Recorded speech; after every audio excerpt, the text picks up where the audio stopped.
em 1 Coríntios 11, lembrando ainda, que temos culto hoje às 7, comunitário às 7h30 da noite, temos amanhã 5h30 da manhã a oração, 5h30 até às 6, depois temos oração também a partir das 6h30 da noite, e terça é o ensaio do pessoal aí do Ministério de Música, quinta é o nosso encontro de novo para cultuar ao Senhor. Não, quinta não teremos culto, tá, gente? Eu vou anunciar lá na vigília, porque a gente vai estar na vigília na quarta, virando a noite, não é para ser pesado para ninguém. Então, na quinta-feira, a gente está em casa, até porque é feriado, aqueles que vão passear, que vão festejar, que vão para as comilanças gastar o dinheirão de vocês, vão estar livres para fazê-los, porque na quarta a gente vai estar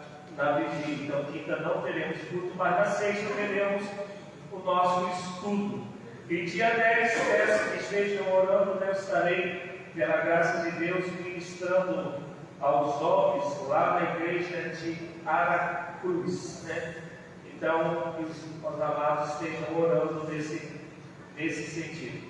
Dito isso, 1 Coríntios 11, a partir do verso de número 17. 1 Coríntios, capítulo 11, a partir do verso de número 17. Amém ou misericórdia? Amém. Então diz assim a palavra do Senhor: nisto que vou dizer-vos, não vos louvo, pois vos reunis não para melhor, senão para pior. Antes de tudo, ouço que quando vos reunis na igreja, há entre vós divisões, e em parte o creio. E até importa que haja entre vós diferenças, para os que têm a aprovação de Deus se manifestem no vosso meio. Quando vos reunis no mesmo lugar, não é para comer a ceia do Senhor, pois quando comeis, cada um se apressa a tomar a sua própria ceia. Assim um tem fome e o outro sem criar.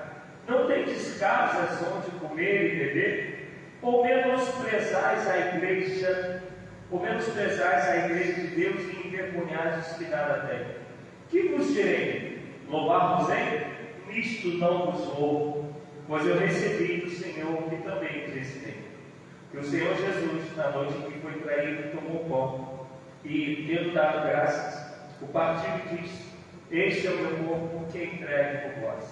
Fazei isto em memória de mim. Semelhantemente, depois de cear, tomou o cálice, dizendo: este cálice é a nova aliança no meu sangue. Fazei isto todas as vezes que beberdes em memória de mim. Pois todas as vezes que comerdes este pão e beberdes este cálice, anunciais a morte do Senhor até que Ele venha. Portanto, qualquer que comer o pão ou beber o cálice do Senhor indignamente, será culpado do corpo e do sangue do Senhor. Examine-se, pois, o homem a si mesmo antes de comer deste pão e beber deste cálice. Pois o que come e bebe indignamente, come e bebe para a sua própria condenação, não discernindo o corpo do Senhor. Por causa disso, há entre vós muitos fracos e doentes e muitos que dormem. Mas se nós julgássemos a nós mesmos, não seríamos julgados. Mas quando somos julgados, somos disciplinados pelo Senhor, para não sermos condenados com o mundo. Portanto, meus irmãos, quando nos reunimos para comer, esperai isso pelos outros. Mas se algum tiver fome, coma em casa, para que não nos ajunteis para a condenação. Quanto às demais coisas, ordená-las-ei como for ter convosco. Senhor, esta é a tua palavra que revela a vontade do Senhor, a tua palavra que revela Jesus, a tua palavra que traz vida, a tua palavra que nos ensina como devemos viver para louvarmos o teu nome, para sermos a sua imagem e semelhança. A tua palavra que nos livra do caminho do mal, nos guia pela vereda da justiça e pelo caminho eterno. E eu peço ao Senhor que essa palavra seja manifestada pela sua graça e pela ação do Espírito Santo. Ministra sobre nós com misericórdia e graça, em nome de Jesus. Amém. Amém. Podeis tomar assento.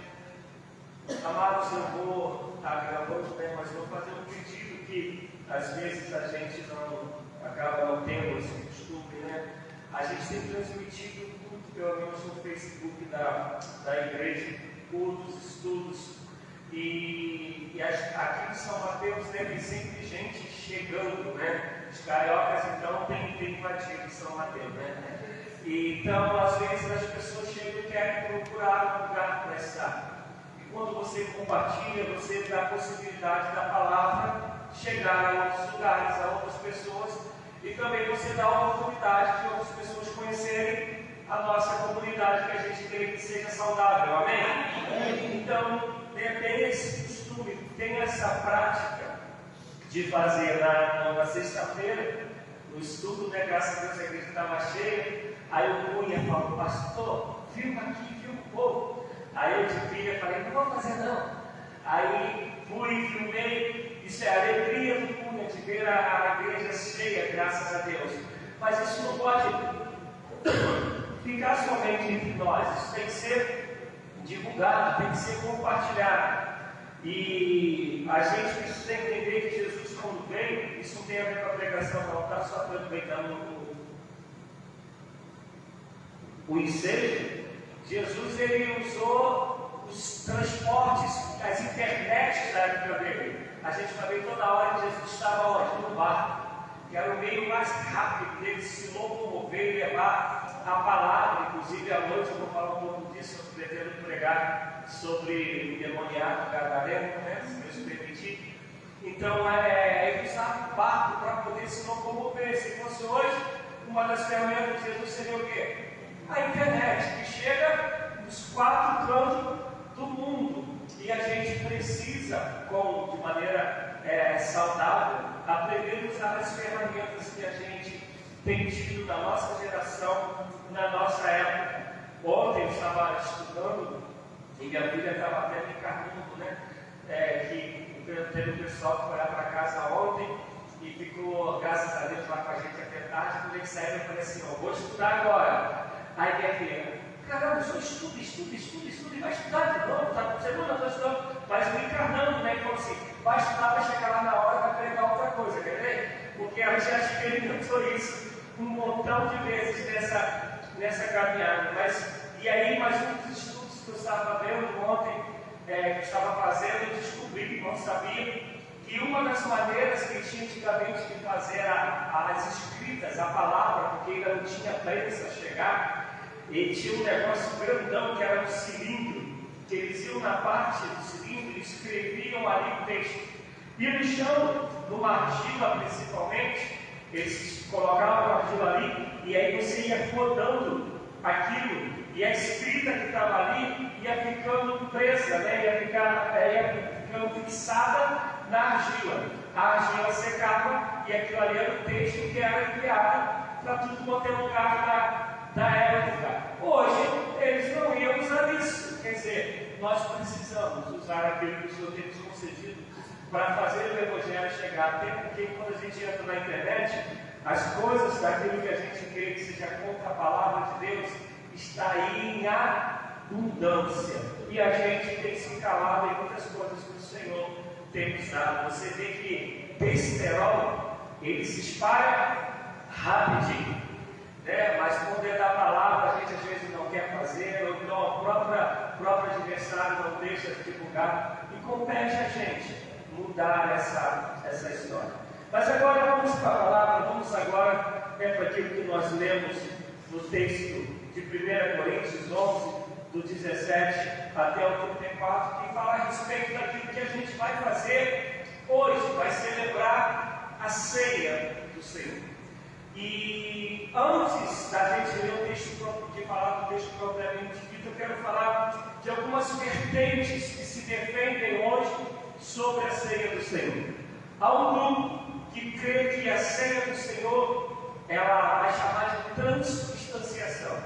Isto é, que o pão que a gente, depois que ora, né, que algumas pessoas usam o termo consagra ao Senhor, vai dizer que ele vira o corpo de Cristo. É como se você estivesse comendo a carne mesmo, os ossos do Senhor Jesus.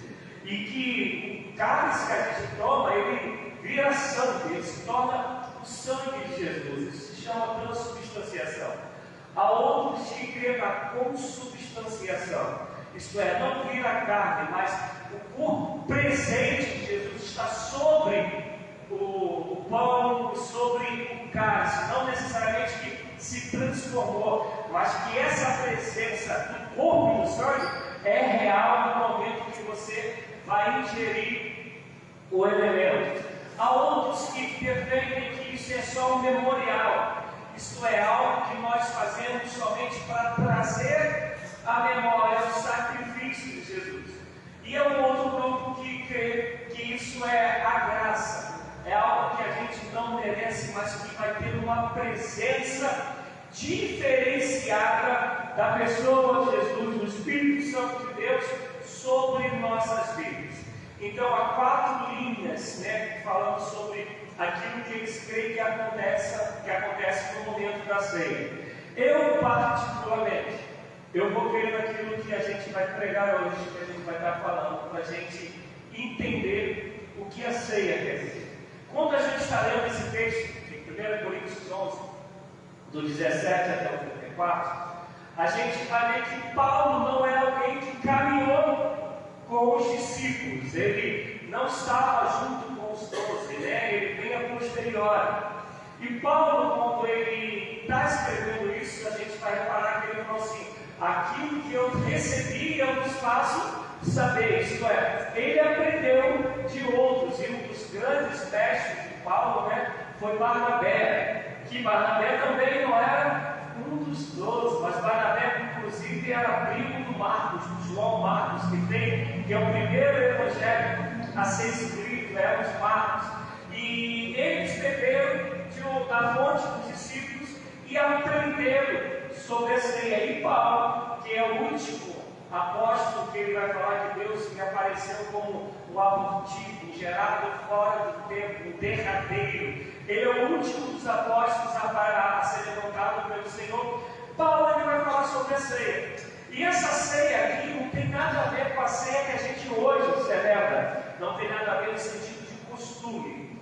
O que acontece? Todo mundo entende que era no domingo. Há uma outra denominação que vai achar que era sábado. Mas todas as outras entendem que eles se reuniam no domingo, todo domingo. Não era no primeiro domingo, era todo domingo. E eles celebravam uma festa chamada Ágape, ou alguns vão dizer festa do amor. Qual era essa festa do amor? Era uma festa que às vezes os crentes gostam de fazer, A gente vai fazer uma baguncinha santa, cada um leva um negocinho de comer, como eu falei, para a gente levar no dia da vigília, preparar um negocinho para a gente lanchar. E essa festa ela tinha como maior característica ela socorrer os necessitados, ela alimentar pessoas que talvez naquele dia teria somente aquela alimentação, não teria nenhuma outra. Só que foi passando o tempo e a gente fala hoje que o crente ele tem uma habilidade muito grande para comer, O crente ele mastiga bem na câimbra, na mandíbula, O crente é bom nesse negócio. E isso era meio desde sempre.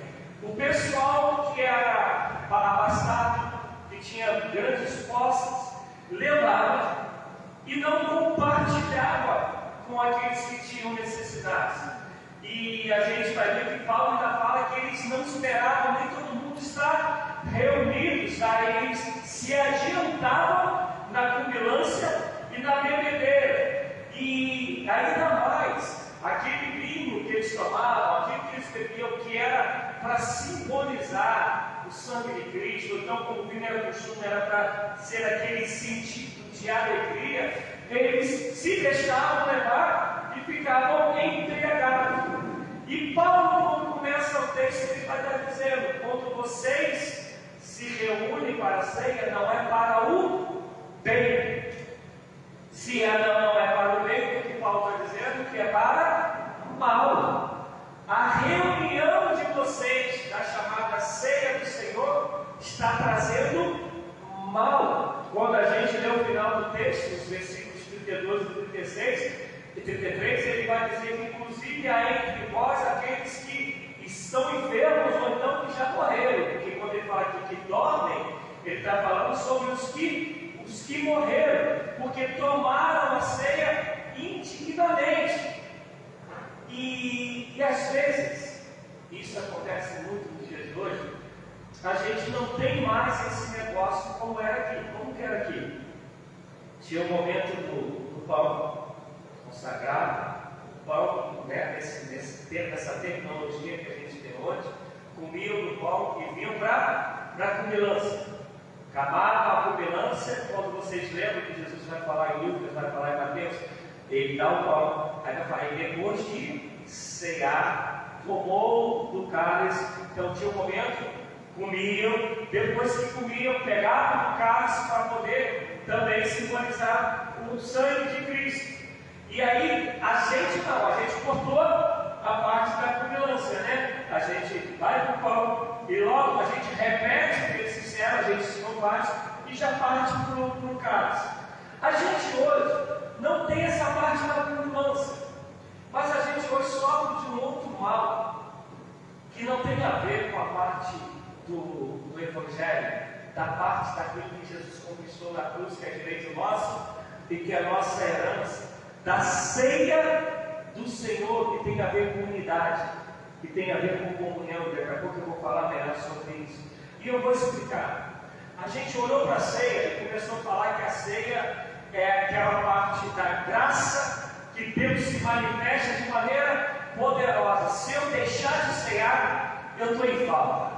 Se eu deixar de cear, eu estou pecando. Se eu deixar de cear, eu estou agradando a Deus. Em qualquer coisa que passe pela cabeça. Porque a gente acha que o estar aqui, e a gente vai ver que há pessoas que ficam 1 milhão de anos sem ir na igreja, mas no dia da ceia, ela não falta. Porque ela acha que aquilo ali é o sagrado. E o interessante é que isso que a gente fala que é o sagrado, Paulo está dizendo. Quando vocês se reúnem, não é para o bem, é para o mal. Por quê, amados? Porque toda reunião cristã, não só a ceia, mas toda reunião cristã, ela tem que ser resultado da comunhão. Ela é o resultado da unidade. A ceia é a comunhão dos santos.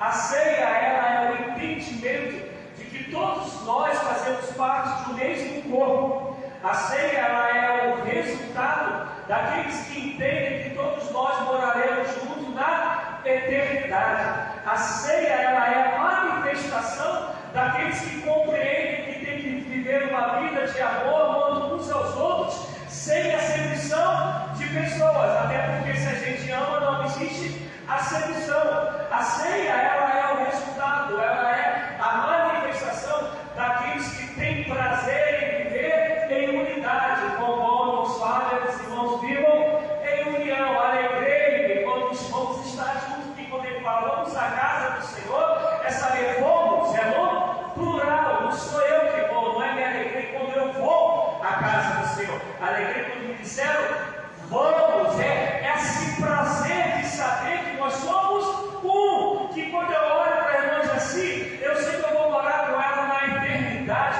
e louvo a Deus, porque o Espírito de Deus que está nela, está em mim, que o sangue que a resgatou, me resgatou, que ela tem um chamado que completa a minha vida, e eu tenho um chamado que completa a vida dela, e que Deus confiou a nós a manifestação do amor dele, e que isso só acontece através da nossa unidade. Então quem vai uma vez só por causa da ceia, não está tomando da ceia, está comendo pão, está tomando um suquinho nos dias de hoje, mas não tem nada a ver com a unidade, não tem nada a ver com o corpo de Cristo, não tem nada a ver com o amor que se manifesta todos os dias, que eu repito, isso aqui era todo domingo.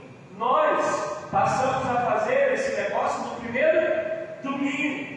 Aí eu cheguei aqui e falei que a gente ia fazer de manhã e à noite. Daí a gente fala, então se eu vou de manhã, não preciso ir à noite e vice-versa, porque eu já sei, porque não compreendeu que seria a comunhão dos santos, celebrando a vitória de Jesus, quando ele levantou a sua igreja dos lavados e remidos pelo sangue dele. Aleluia. Isso é tão profundo, gente, isso é tão profundo, tinha ainda nenhuma denominação, mas ele já chama de igreja.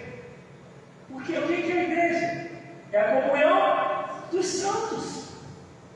Se eu não tenho prazer nisso, eu não sou igreja. Se eu não tenho prazer, eu sou igreja, quando eu estou junto no primeiro domingo, no domingo que seja, para poder celebrar, na verdade, eu não estou celebrando nada que tenha a ver com Deus, eu estou sabendo, massageando o meu ego. Eu quero pegar a minha consciência e falar: minha consciência está tranquila, está boa, porque eu já fui lá e paguei o meu voto, já fui lá e assinei o meu voto, já fui lá e botei minha digital e está tudo certo, porque eu compareci naquele dia.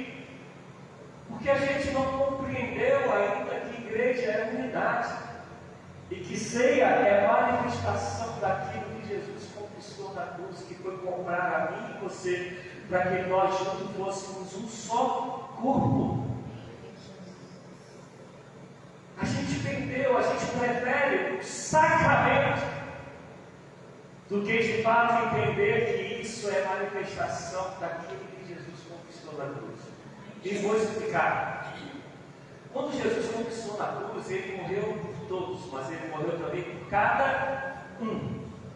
Mas ele diz que esse cada um só existe através do outro. Porque vou dar um exemplo. Qual é o maior mandamento do Senhor? Amar. Dá para eu amar só a mim mesmo? Isso se chama egoísmo. Isso se chama narcisismo. O amor de Deus tem sempre a ver com o outro. Então eu fui chamado para amar ao outro. E essa conquista do Senhor do amor só acontece quando existe o outro. Se não existe o outro, o meu amor ele é narcisista, ele é egoísta. Não tem nada a ver com aquele Deus que ama a ponto de dar o seu próprio filho. Não tem nada a ver com João 20 a ponto de dizer: como o Pai me enviou, eu vos envio a vós. Não tem nada a ver com ainda Jesus vai dizer: à medida que vos amardes uns aos outros, saberão que sois os meus discípulos. Como saberão que somos discípulos do Senhor? À medida que amarmos uns aos outros. E amor não tem a ver com presença?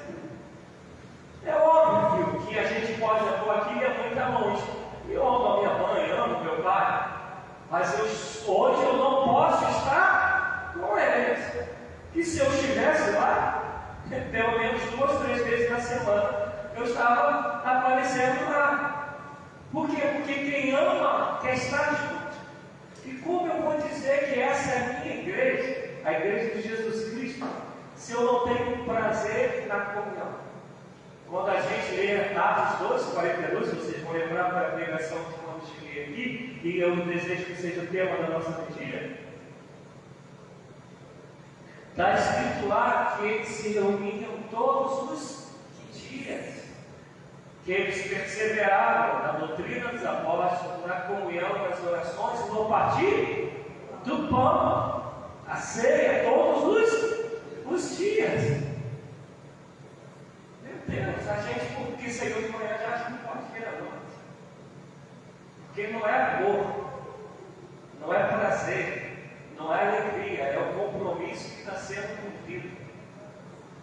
Por isso que a gente vira a religião do que ser igreja do Senhor. Por isso que vir para a igreja se torna ou um desejo de agradar a nós mesmos, ou se torna um fardo, porque eu vou, porque a Bíblia diz que eu tenho que ir. Porque se eu pudesse, eu ficava em casa. A gente perdeu esse prazer. E aqui no caso de Paulo, ele está falando de uma desigualdade que ela só acontecia por causa dessa falta de entendimento do que é ser. Porque Paulo está dizendo: aqueles que têm muito estão comendo, estão se embriagando, estão deixando necessitado ainda com as suas necessidades. Meu Deus, se ceia é a manifestação do amor de Deus, que a igreja do Senhor reunida, se a igreja do Senhor está reunida, o que é? Amor. Como eu vou deixar o faminto com fome? Como eu vou deixar o sedento com sede?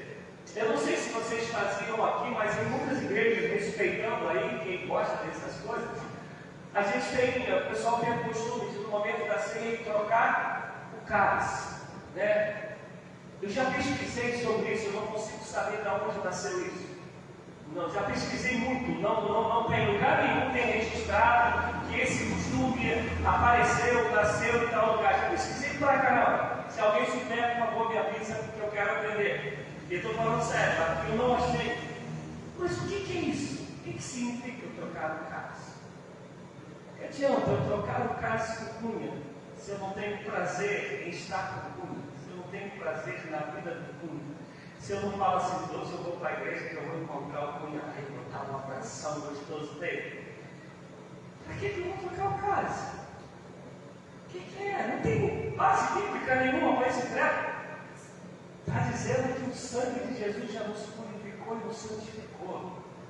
O cálice continua sendo um cálice que representa o sangue de Cristo. E o que é esse sangue? É o sangue que a gente vai falar daqui a pouco da nova aliança.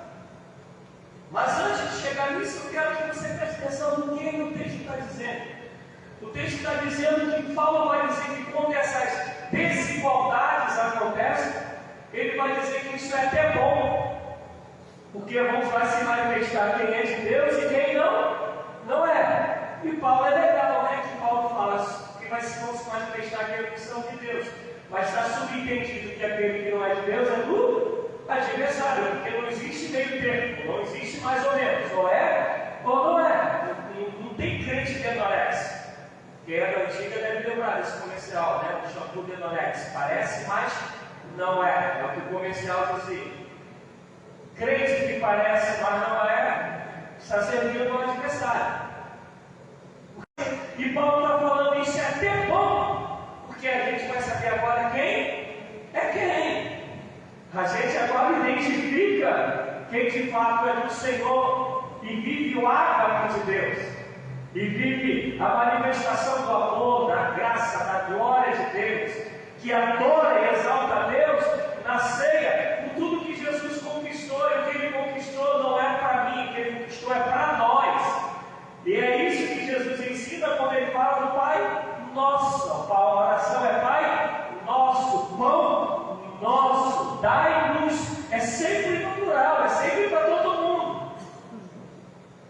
E quando eu venho para esse lugar, achando que tem a ver só comigo, me perdoa, meu amado, minha mãe, não é ceia do Senhor, é de outro Senhor, não daquele que na cruz morreu pelos meus e pelos seus pecados. Mas Paulo, ele é muito sensato. Ele fala, mas eu fico feliz que isso acontece. E quando você lê o texto, ele vai falar assim, em parte eu creio. Porque se tu pegares a palavra, a carta de Paulo aos Coríntios lá no começo, ele está falando que o grande problema de Coríntios é a divisão. Vão lembrar? Porque ele está dizendo, uns são de Paulo, outros são de Apolo, outros são de Cefas, que é Pedro, e outros são de Jesus. E esse, quando fala quem são de Jesus, quando a gente lê, a gente acha que são os melhores, eles são os piores. Só aqueles que acham que não tem que ter líder nenhum, que não precisam ser pastoreados, eles acham que eles se bastam e acabou. Esses são os piores, que acham que não precisam de nada nem de ninguém. É óbvio que para a salvação a gente não precisa de nada de ninguém, a não ser Jesus Cristo. Mas de novo, a igreja ela acontece na comunhão. E na comunhão Deus deu a uns para pastores, outros para doutores, outros para evangelistas, outros para mestres, e por aí a gente vai para dizer que é uma comunhão que um completa o outro. E Paulo está dizendo ainda bem que assim as máscaras caem.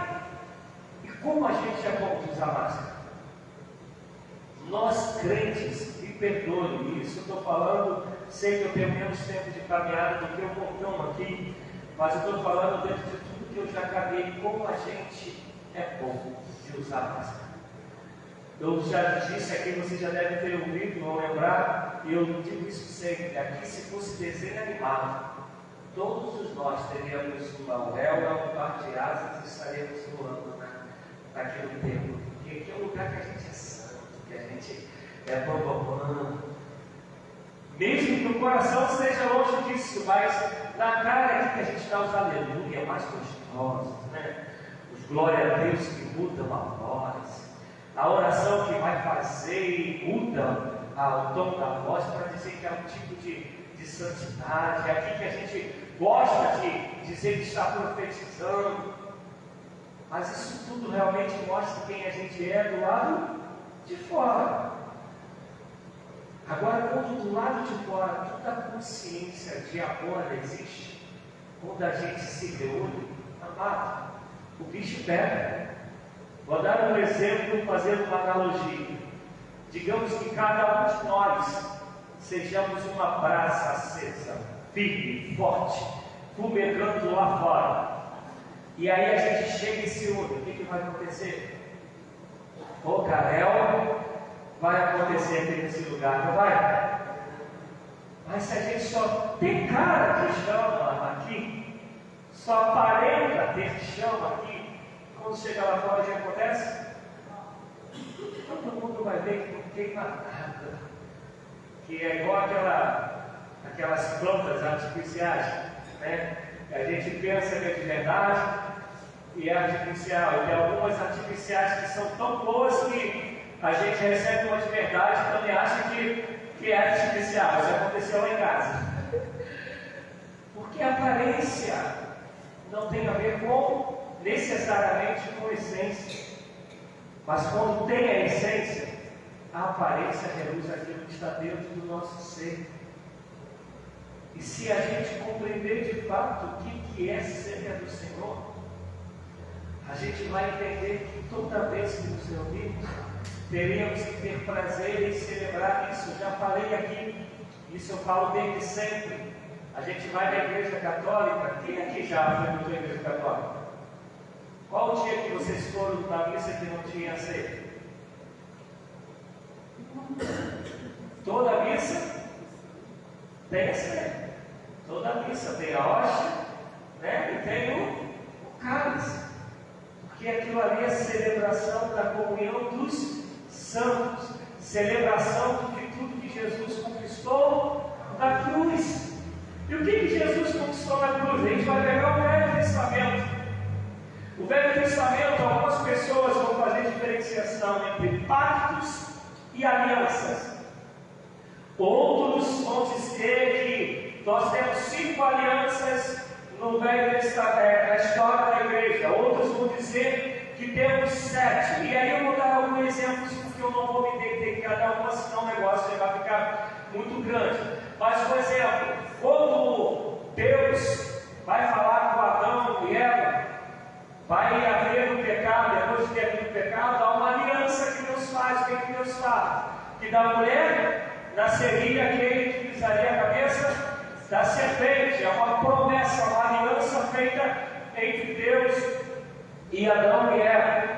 Quando a gente vai pregar em Abraão há uma promessa: te abençoarei aqueles que te abençoarem, que o povo será mais numeroso do que as estrelas do céu, do que a areia do mar. Quando a gente vai pegar Moisés, há uma aliança de Deus dizendo que ele levaria esse povo até a terra prometida, que teria um lugar para esse povo. Quando a gente vai pegar a aliança de Deus com Davi, vai dizer lá em 2 Samuel 7, se não me engano, depois de 1 Coríntios 21, vai dizer que não, 1 Crônicas, perdão, 21, vai dizer que não faltaria descendente para o trono de Davi, que a linhagem dele nunca acabaria. E a gente lembra que Jesus veio da linhagem de Davi. A gente vai lembrar da aliança também, ainda falando lá quando Deus tira o povo do Egito. E quando chega no dia da ceia, abra aí, se eu não me engano, em Lucas 22, 20, do 19, 20, 21 por aí, vai estar falando sobre a ceia. E quando Jesus pega do cálice, ele vai dizer: este é o sangue da nova aliança que eu faço convosco. Quando fizeres isso, fazeis em memória de mim, anunciando o meu reino até que eu volte. Quando Jesus chega, e esse momento da ceia, está tudo do Antigo Testamento se cumprindo nele. Aquele que era que nasceria da mulher, aquele que venceria o adversário, aquele que faria uma nação tão grande que as estrelas dos céus não conseguiriam montar, ou não seria o suficiente para comparar, que é a areia do mar. E hoje a gente sabe que o povo de Deus está espalhado nos quatro cantos da terra. Tem aqueles que já partiram do Senhor, tem nós que estamos vivos, tem aqueles que ainda vão nascer se Jesus não voltar antes. Então esse número só está crescendo. Há também em Cristo Jesus a concretização do Cordeiro de Deus. Por quê? Porque tinha que ser sacrificado um cordeiro sem mácula, e esse cordeiro tinha que ser oferecido para perdão dos pecados. Então pegava um animal e se fazia isso. O animal era morto do lado de fora. Depois que levava o animal para o Santo dos Santos, Jesus morre fora de Jerusalém. Depois que ele morre, ele é levado para dentro de Jerusalém. Havia um véu que separava o lugar santo do lugar santíssimo. Jesus morre e o véu se rasga de cima a baixo. Tudo se cumpriu nele. Ele é o Cordeiro sem mácula. Ele é o Cordeiro de Deus, como profetizou Isaías 53, que tira o pecado do mundo. E no versículo 11 de Isaías 53 vai dizer que ele veria a obra das suas mãos e ficaria feliz, e ficaria satisfeito. Deus tem que olhar para a gente e se alegrar com a gente, mas isso só vai acontecer quando houver comunhão, quando houver unidade, quando cada um souber que há uma responsabilidade do chamado de Deus na minha vida, na tua vida, que glorifica a Deus, mas que faz com que a obra de Deus em conjunto aconteça, se manifeste. Tudo isso acontece nele, mas mais ainda, na morte e ressurreição dele, ele levanta a sua igreja. E agora ele está falando: não precisa matar mais cordeiro, não precisa mais pacto para que tenha uma multidão, não precisa mais agora se levantar reis, porque Pedro vai dizer, Deus vai dizer que ele nos fez reis e sacerdotes. Isto é, qual era a função dos sacerdotes? Era aquele que chegava diante do Senhor. Por quê? Porque ele era o único que podia representar o povo. Agora todos nós, porque o véu rasgou-se, porque Jesus Cristo é o único mediador entre Deus e o homem, porque o novo caminho nos foi contornado, todos nós podemos chegar diante do Santo dos Santos, do trono do Senhor, e ele nos fez sacerdotes por causa disso. Na morte e ressurreição de Jesus Cristo, o sangue dele está sobre nós. Toda vez que nós nos arrependemos dos nossos pecados, confessamos a ele, o sangue dele nos santifica, nos purifica, nos justifica para a glória do nome dele. O escritor de Hebreus vai dizer que ele não é um sacerdote que todo ano tem que aparecer. Uma vez por toda, ele fez aquilo que salvou toda a humanidade, se ela se voltar para ele. Então, quando a gente se reúne para ser, está tudo isso envolvido. E ainda está muito mais. Porque ele vai dizer: quando vocês cearem, vocês estão anunciando o meu reino, até que eu volte. Agora pensa na responsabilidade disso. Se é o que ele está falando, vocês quando se reúnem estão anunciando o meu reino. O reino de Jesus é de individualismo ou é de comunhão? É de comunhão. O reino de Jesus é de indiferença ou é de amor? É de amor. O reino de Jesus, eu me dou para o outro, fico esperando que venham me servir. Eu me dou para o outro, eu sou aquele que serve. E se isso não é o nosso pensamento, se esse não é o nosso coração, no dia a dia, que culmina nesse momento da celebração da ceia, então eu estou anunciando o reino de Deus. Eu estou anunciando um outro reino. Porque o próprio Jesus disse que o reino dividido não subsiste. Porque a Bíblia o tempo todo vai me ensinar que eu sou um com meu irmão. Agora, de verdade, toda essa é a nossa consciência quando a gente se entende como cristão. Toda essa é a nossa consciência em prática quando a gente vem para celebrar a ceia do Senhor. Porque, gente, era para mexer com a gente. Era para ter uma alegria dentro de nós, indizível. Porque isso só é real. Porque Jesus, que celebrou a ceia, e que disse que é para a gente fazer, que instituiu a ceia, logo depois aqui disso, não em Coríntios, mas no dia da ceia, ele sai para ser morto, para ser sacrificado, para que eu e você possamos viver essa alegria, viver essa comunhão.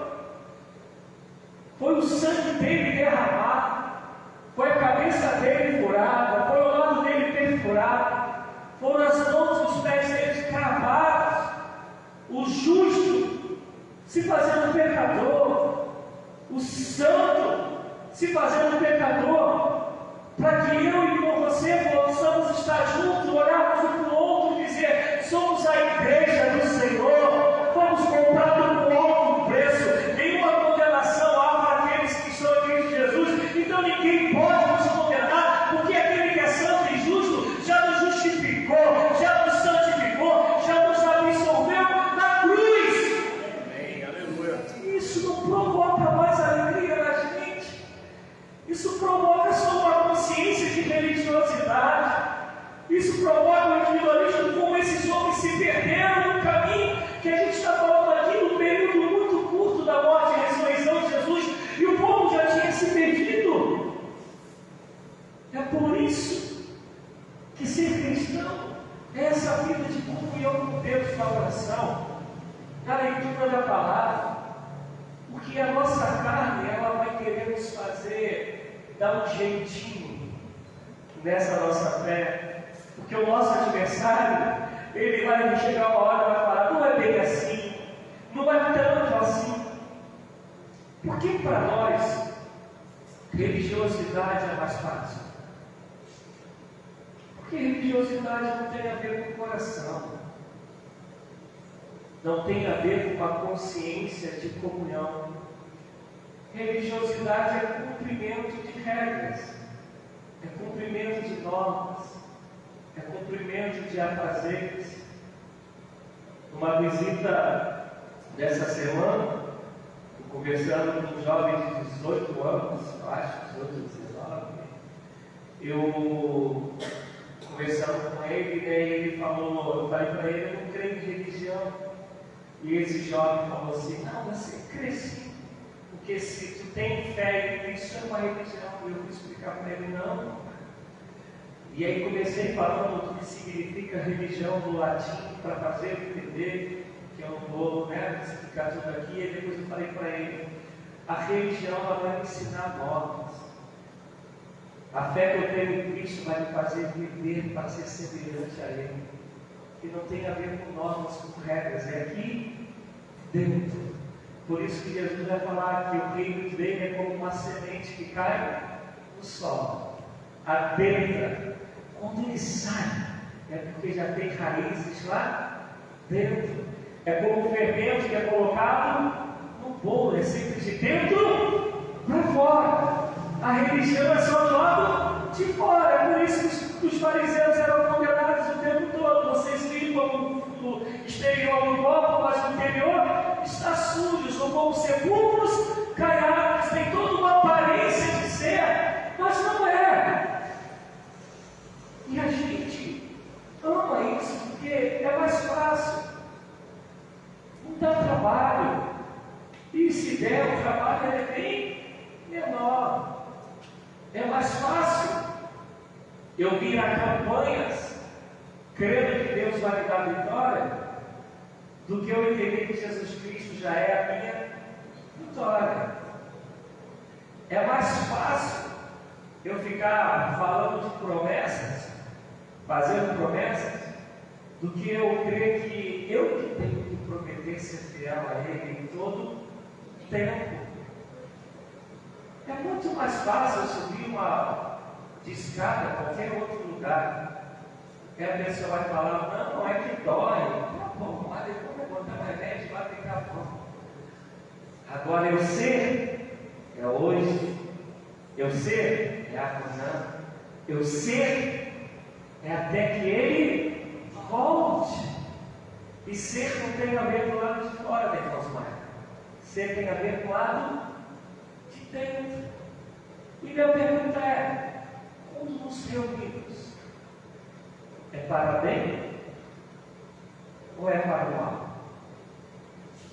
Porque quando a gente termina o texto, há uma mentalidade cristã, por favor, preste atenção no que eu vou dizer. Há uma mentalidade cristã de que hoje Deus não disciplina mais como Ele disciplinava no Velho Testamento. Parece que Atos 5 de Ananias e Safira é do Velho Testamento, né? E está aqui Paulo falando que é por isso que entre vós há muitos doentes, aqueles que dormem, e ele vai falar da disciplina do Senhor. Está aí o texto, a gente não vai reler, depois você lê de novo com calma.